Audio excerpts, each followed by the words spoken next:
안녕하십니까 여러분, 캡틴 모세입니다.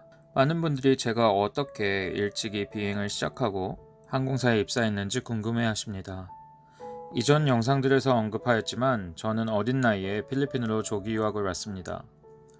그 당시 필리핀 중고등과정이 4학년제여서 대학을 한국보다 2년 먼저 들어갔습니다. 4년제 항공대학에서 조종사 과정을 전공하였고 졸업 후 약 6개월 정도 지상 비행교관 경력을 쌓은 뒤 만 21살에 항공사 부기장으로 취직을 하였습니다. 그리고 약 3년 뒤 만 24살에 항공사 기장이 되었습니다. 제 인생을 돌아보면 늘 기적들의 연속이었습니다. 필리핀에 유학을 오게 되고 중학교 3학년 나이에 이미 자가용 면장 면허증을 취득해서 비행을 하고 있는 같은 반 친구와의 만남, 항공대학으로의 진학, 교관이 되고 항공사에 들어오고 지금까지 모두 말이죠. 처음 항공사에 들어가서 약 3년의 시간이 지났을 즈그 당시 제 비행시간은 약 1500시간 정도였습니다.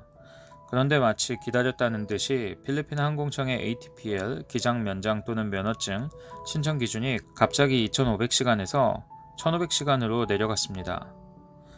게다가 저희 회사 매뉴얼상에 있는 기장 요건도 3000시간에서 1500시간으로 갑자기 하향 조정되었고, 선임 기장들이 계속 대형 항공사로 이직을 하면서 회사 내 기장 요원들이 급하게 필요한 상황이 되어 저에게도 기회가 주어졌습니다.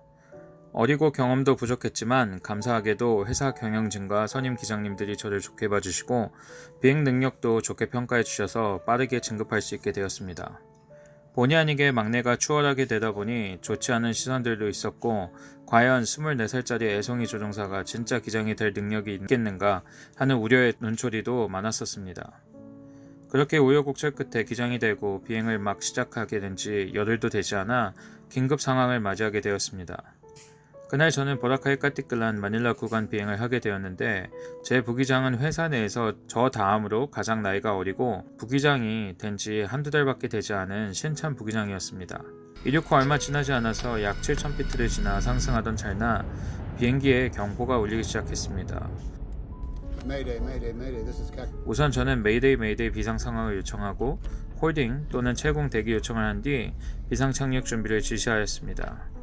지상에는 구급대 요청을 해놓은 상태였고 계속 마음속으로는 기도하면서 접근을 하는데, 너무나 감사했던 것은 날씨가 너무 좋았고 다행히도 안전하게 착지를 할 수 있었습니다. 비상 착륙에 대한 영상은 이전 영상을 참고해주세요. 그 사건 이후 회사 내에서는 저를 애송이 어린 한국인 기장이 아닌 진짜 기장으로 인정해주고 대해주기 시작했고, 저를 의아하게 보던 고참 부기장들도 저를 다시 보게 되는 계기가 되었습니다. 그 당시에는 정말 큰 사고로 이어질 수 있었던 사건이 저에게는 전화위복의 기회가 되었습니다. 그렇게 기장이 되어 2년의 시간이 더 흐른 어느 날, 제가 다니던 지역 항공사는 싱가포르 항공의 자회사였던 저가항공사 타이거항공과 인수합병을 진행하게 되었습니다. 그 과정 가운데 저에게 어려움이 찾아오게 되었습니다. 타이거항공으로 전환되어져 가는 과정에서 우선 한 회사 안에 두 그룹이 나뉘게 되었습니다. 터보 프로펠러 그룹과 그리고 에어버스 320을 모는 타이거항공 그룹이었습니다. 타이거항공 쪽 사람들은 같은 회사 사람이었지만 대부분 새로 뽑혀서 들어온 직원들이었기에 한 회사라고 보기에도 다른 회사라고 보기에도 어려운 상황이었습니다. 그 가운데 회사에서 저에게 제안을 했습니다.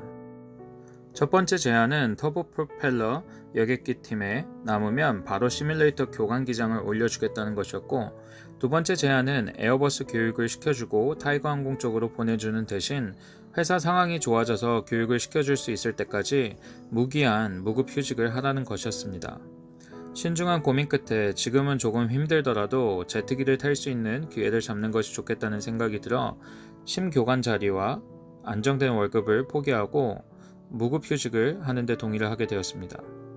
처음에는 한 달에서 세 달 정도만 기다리면 될 것 같다고 하였지만 100% 무급 휴직 기간은 더 길어졌고, 기약 없이 4개월, 5개월이 흘러 6개월까지 무급 휴직을 받는 상황에 놓여 있게 되었습니다. 그뿐만 아니라 무급 기간에도 회사에 나가 서류들과 매뉴얼을 만드는 일을 했고, 나중에 알게 된 충격적인 사실은 타이거항공 에어버스로 간 저희 팀은 거의 새로운 회사에 들어간 것과 같은 대우를 받으며 기장이 아닌 부기장으로 강등되는 조건이었던 거죠. 하지만 무엇보다 가장 힘들었던 것은 언제 교육이 시작될지, 언제부터 월급을 받을 수 있을지, 또는 이러다가 완전히 직장을 잃을지도 모른다는 불안감이었습니다. 그로 인해 많은 동료들은 대부분 이직을 하였고 6개월 차가 되었을 때는 저도 고민하지 않을 수 없는 상황이 되었습니다.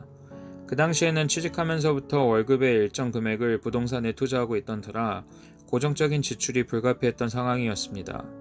그나마 조금 모아두었던 돈을 다 쓰고도 부족해서 새로 구입한 승용차도 팔아야 했고 나중에는 출퇴근도 걸어서 하고 밥도 못 먹고 다닐 정도로 힘들 때였습니다. 그 당시 여자친구였던 현재 제 와이프에게 고민을 털어놨는데 그때 저에게 해줬던 말이 너가 조종사로만 끝낼 게 아니라 정말 항공사 CEO가 꿈이라면 이렇게 어려운 상황에 끝까지 남아 있어 봐라. 회사가 혹여나 망하더라도 먼 미래를 놓고 보면 그것 또한 좋은 인턴십이 될 거다 라는 말을 해주었고 저에게는 그 말이 의미 있는 메시지로 마음에 담겼습니다. 지금껏 제가 잘나서 온 것도 아니고 되어지는 대로 길이 열리는 대로 따라오면서 내 인생을 누군가 이끌고 있다는 확신과 함께 이런 상황 또한 허락된 것이니 힘든 상황 또한 견뎌보자는 생각이 들었습니다.